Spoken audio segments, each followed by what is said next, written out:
Before I begin, a content warning. This video discusses abortion and the products of abortion. If you are sensitive to such discussions, this video may not be for you. I will go into detail on the potential results of the proposed Tennessee restrictions. A new law passed quickly by both the Tennessee House and Senate requiring abortive fetal tissue to be disposed of by proper burial is likely to be signed by Bill Lee, the anti-abortion governor of Tennessee. It may even be law before this video is published. Here, I'm going to explore the legal ramifications and effects on women's rights and the rights of medical facilities resulting from this law. The law is Tennessee House Bill 1181. A link is in the description. It avoids some of the legal pitfalls the ACLU warns of that result in the eventual legal demise of this type of legislation. However, the bill also contains one major flaw that I believe will be its downfall. Let's have a chat.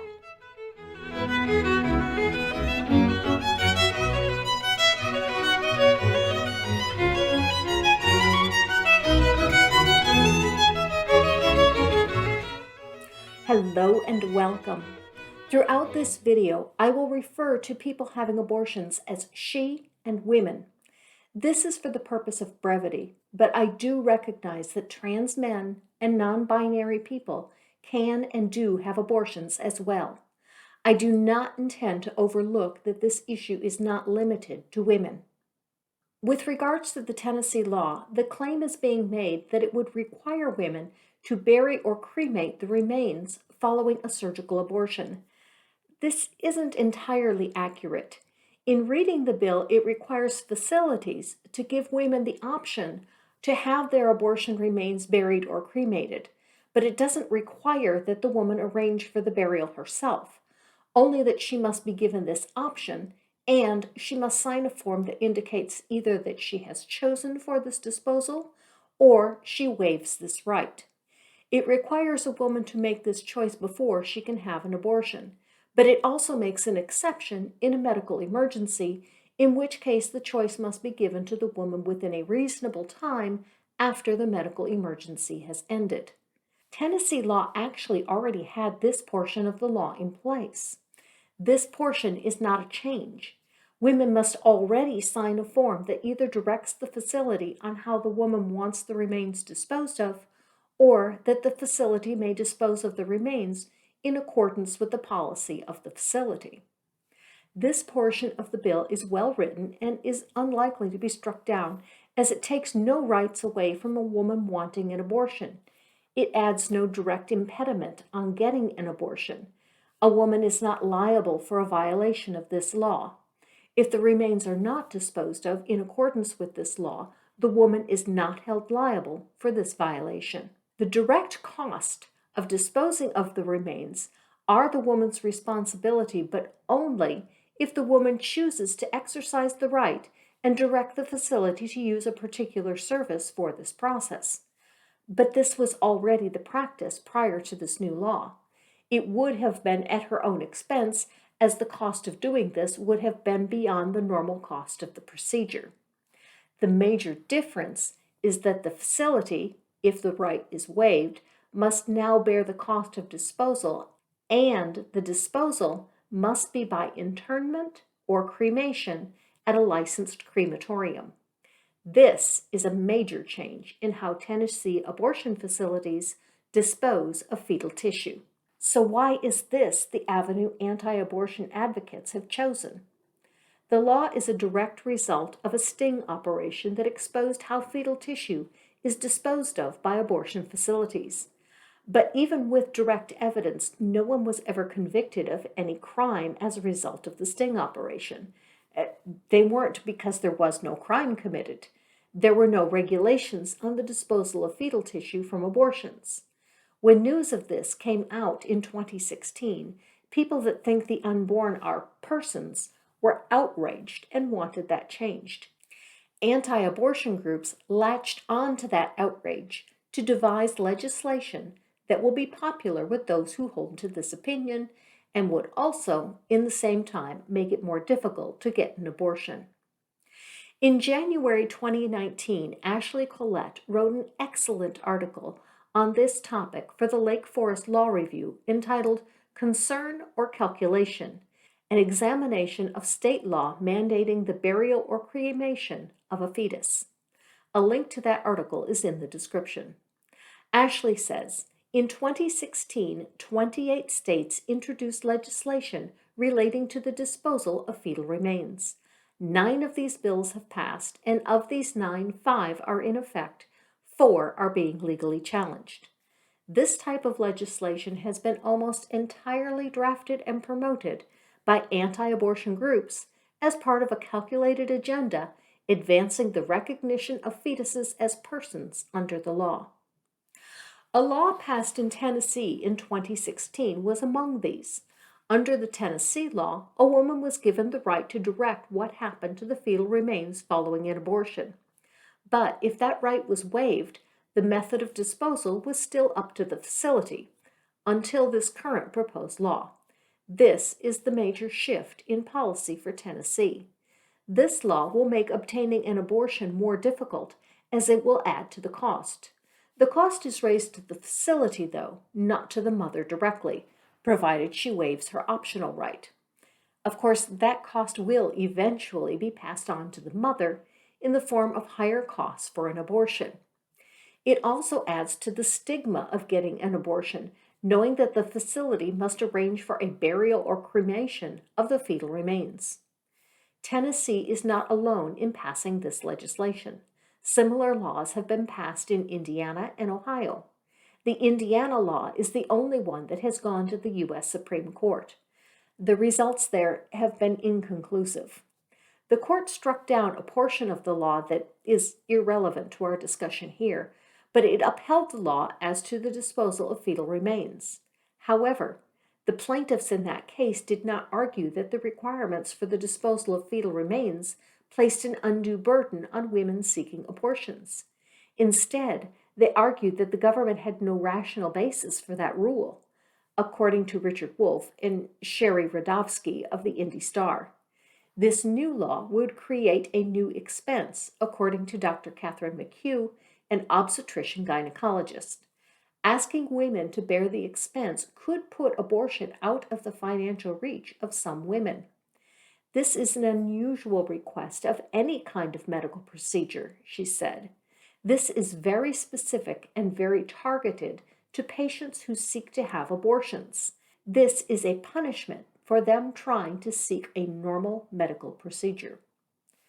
So why do they do this? According to Collette, lawmakers are focused on enacting state mandates to regulate the disposition of fetal tissue, not just because the Supreme Court delegated to states the authority to regulate abortion, but also because it is primarily within the purview of the states to regulate the disposal of medical waste. With no consistent federal standard for disposing of fetal remains, the United States medical profession has historically disposed of fetal tissue along with medical or pathological waste through incineration, autoclaving, and other disposal methods, determined largely outside the political system. Traditionally, states have refrained from intervening in the disposition of a fetus under 20 weeks uterogestation. Rather, the medical facility or the woman whose body the tissue was removed from could dispose of the remains without government intrusion or regulation.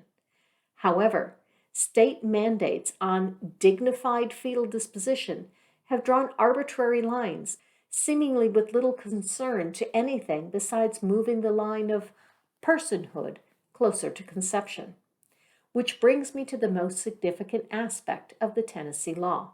It pushes personhood and the requirement of burial or cremation of fetal remains from an abortion all the way back to conception.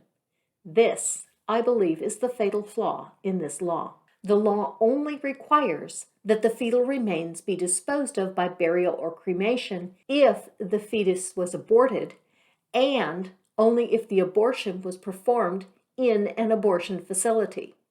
Abortion facility is defined by the law as A. Ambulatory surgical treatment center, as defined in 6811-201, B, a private office, and C, another facility as defined in 6811-201 in which abortion is legally provided.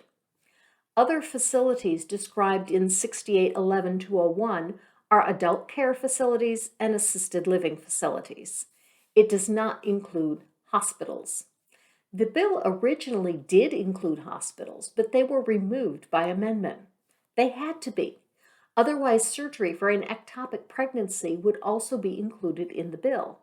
An ectopic pregnancy is one where the embryo implants in the fallopian tube instead of in the uterus. It occurs in 1 to 2% of pregnancies and is the leading cause of maternal mortality in the first trimester. The only way to resolve the problem of an ectopic pregnancy is to remove the embryo. There has been recently developed a medication that can dissolve, if you will allow me to oversimplify a bit, an ectopic pregnancy. Sometimes the pregnancy must be terminated surgically, which is normally done by removing the entire fallopian tube.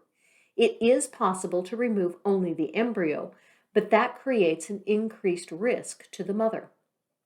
If the Tennessee law applied to hospitals, it will require that doctors open the fallopian tube after surgery to remove the embryo so it could be buried or cremated. Possibly even anti-abortion lawmakers recognize this as a ridiculous length to go to for an embryo that is less than an inch in length. Or maybe they heard sufficient evidence that this impeded the ability of hospitals to practice medicine by making such a requirement. But whatever the reason they found, hospitals were excluded from the bill. But this also means that hospitals are exempt from the burial requirement for any abortion, elective or emergency at any stage of pregnancy, which makes the entire law suspect in its intent. If the intent of the law was for humanitarian disposal of human remains, then the law should apply to all disposals, not only those from abortion facilities. Homes are also not included. So was the intent to close abortion clinics for women and to have women practice home abortions? I doubt it, but this is what the law encourages. The legislative tracking of the bill doesn't even hide the fact that only abortion facilities are the target of the law. As it states, generally, under present law, the method of disposition of an aborted fetus or aborted fetal tissue must be in conformity with the rules of the Board for Licensing Healthcare Facilities. This bill deletes that provision and instead requires that final disposition of fetal remains from a surgical abortion at an abortion facility be by cremation or by internment.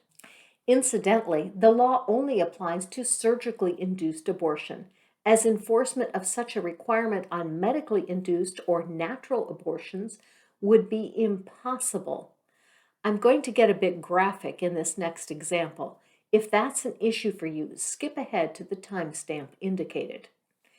If the law applied to a natural abortion, any woman having a miscarriage would have to collect the remains for burial or cremation.